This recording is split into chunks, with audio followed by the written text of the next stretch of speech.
What's going on, Packers Nation? Welcome back to another video of Packers Latest. I'm your host, Taylor Bretl, keeping you up to date on the latest news of the green and gold Green Bay Packers. Would say a happy Monday. It's not really a happy Monday. The Packers taking a 34-26 loss to the Denver Broncos. But if you watched that game or saw any news on it, there were many more losses than the loss itself. If you're new to the channel, feel free to subscribe, leave a like, drop a comment on anything you want to talk about related to that game, because there is a lot to talk about. It's an injury-filled episode, not one of the fun episodes to record, but one of the important ones because it's part of the business.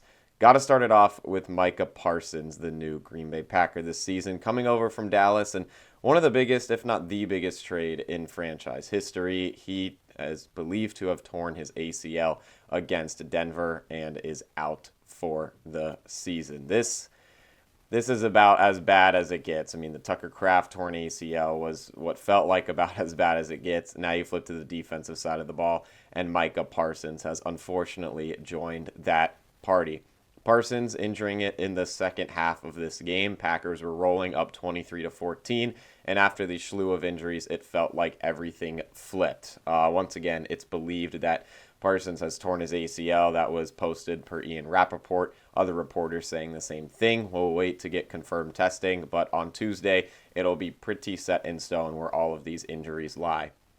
In the game, Micah Parsons was playing very well. He forced a fumble on that opening drive against Denver. A lot of people say he can't, really defend the run that well. Well, he clearly did there, getting a huge stop on Denver on that opening drive, forcing the fumble, resulting in 3 points for the Packers on the other end, starting them off on that right foot. On the season, Micah Parsons will finish with 12.5 sacks, which is tied for the third most in the NFL. Just such an unfortunate way. I don't even want to talk about this that much, but you have to do it. And it seems like he will be done. But a strong game for Parsons nonetheless. It's really unfortunate. You obviously have the playoffs. We have the Bears coming up next week, which he was looking forward to, as you could see in that press conference following when they beat the Bears. He wanted to get a sack on Caleb Williams. He loves to contribute to this defense. And again, it was a defense that was playing well. Had given up just 14 points midway through that third quarter. When he got hurt, then everything changed. They ended up giving up 34 in the loss to Denver. So definitely not great stuff to see, but Parsons, unfortunately, was not the only one. We go on to Christian Watson, who was hospitalized after a chest injury. Also happening, it's pretty short span in real time when Parsons and when Watson got hurt apart from one another. Christian Watson, the deep ball Jordan Love threw, a tad underthrown, but nonetheless, it was intercepted by Pat Surtain. Christian Watson fell down hard and hurt his chest. There was some posts out there on X saying that he was hospitalized. He was taken in an ambulance out of the stadium, but he did fly back with the team to Green Bay. So that is some positive signs. Parsons with that ACL tear seems more set in stone. Watson kind of seems up in the air to how, what this injury truly is. It's in the chest area. Could it be a little more up here? Could it be a broken collarbone? You don't really know. Again, on Tuesday's episode, we should have better numbers on that. You look at Watson, on the season, nonetheless, he's played 8 games for Green Bay, that 8th game being this partial game against Denver. He had 28 catches, 481 yards, and 5 touchdowns. It's unfortunately the classic Christian Watson. When he starts to come up and we're seeing his true form, he gets some form of injury. Usually it's lower. Usually it's a leg. His ACL last season. Now this one is upper in the chest. Just something that you do not like to see happen. This Packers team has dealt with so many injuries, all the way to the backups of the backups or to the main starters like Tucker Kraft, like anywhere on this 53-man, even go to the practice squad, you are obtaining injuries left and right, and this could be a big blow for the Packers. An already thin receiving room that now finally came back with Jaden Reed coming back, as well as Watson, who came back 8 games ago, and now it looks like you're going to lose Watson. Again, there's no confirmed timeline of this, not confirmed what it is. We'll hear more on Tuesday for that episode I'll have out for you guys. But if Watson, if you go to the hospital after it, it is nice he flew back with the team. That's positive signs, but it's probably unlikely that he will be there against the Bears. But hey, again, you never know. what can happen. These players are tough. They've dealt with so many injuries in the past. But this chest injury is new for Watson. It's not like it's a hamstring injury again, something on the leg. This is a totally new area for Watson to get injured, which is not a good thing, but it's not like it's re-aggravating an injury that was already there.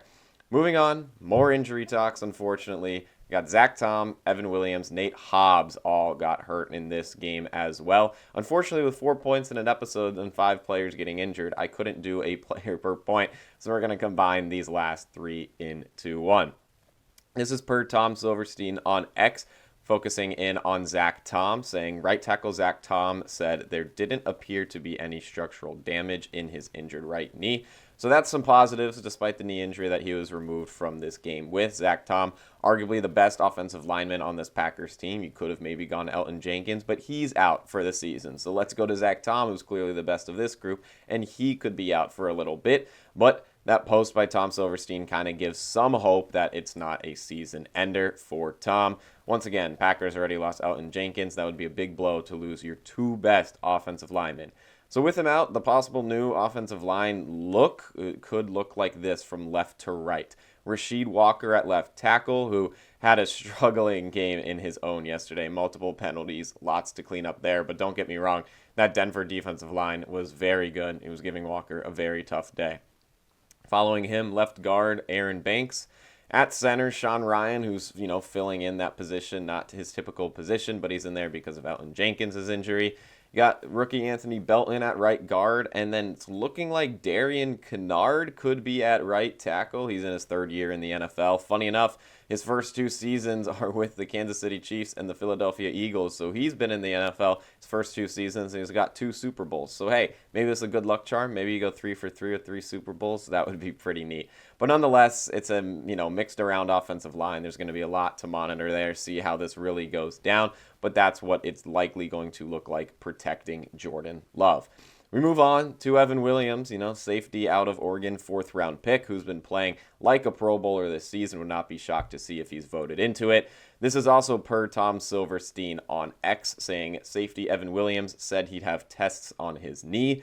He said it didn't feel as badly as when he missed 4 games in college. So again, some positives among the negative news of injury, but it's nice to see if Evan Williams, if he's, had an injury like this before, maybe not great that you're kind of re-aggravating it when you've had it before in college, but a good news if he can kind of evaluate where it felt like a level to college, where he said not as bad as when he missed 4 games. Again, it's going to be stuff to monitor if you're a Packers team that thinks you're going to make the playoffs.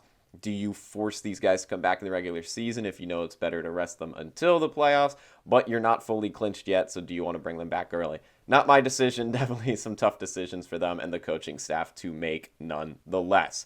This is in an article from Packers Wire, kind of a Matt LaFleur talking on both of these players. It says Green Bay Packers coach Matt LaFleur said the team believes right tackle Zach Tom and safety Evan Williams avoided significant long-term injuries after leaving Sunday's loss to the Denver Broncos. In quotes, this says, long-term, I think we're going to be all right, but whether that's a week or 2 or 3, I couldn't tell you. That's what Matt LaFleur said in the post game. So again, it's lots of question marks on these time frames. It's only Monday. We'll have better signs later in the week. Parsons seems pretty significant. Seems like that's a season ender.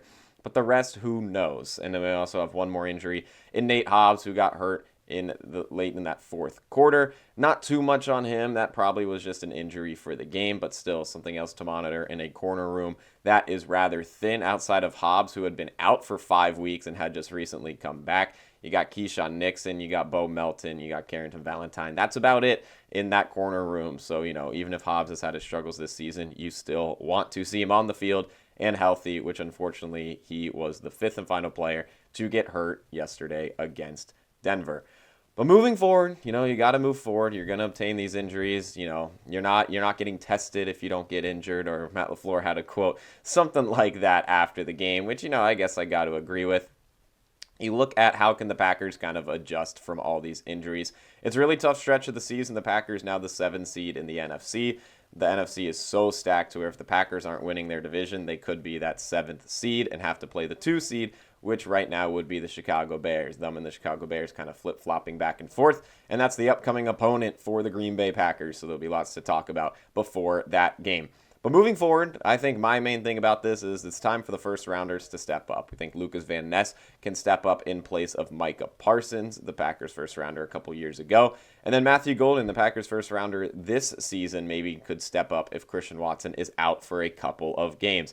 Lucas Van Ness did come in that game for Parsons. He had 2 total tackles in the game against Denver. And you look at Matthew Golden, he actually did get pretty involved in that game, even with Christian Watson. When he was in there, when he wasn't, Golden was getting involved. He finished with 3 catches for 55 yards. It was his first 3-catch game since October against the Pittsburgh Steelers. So it's going to be a big game. It's going to be a big rest of the season for these first rounders to step up. Obviously, other names will appear as well. But tons and tons to monitor that we'll make sure to get into later in the week. But unfortunately, that's all I got for this episode. It's all injury talk. Going to have to touch on it a little bit more in Tuesday's episode, hoping for positive news for all of these guys. But that's all I got for this episode of Packers Latest, and I'll see you guys tomorrow. And as always, go Pack, go.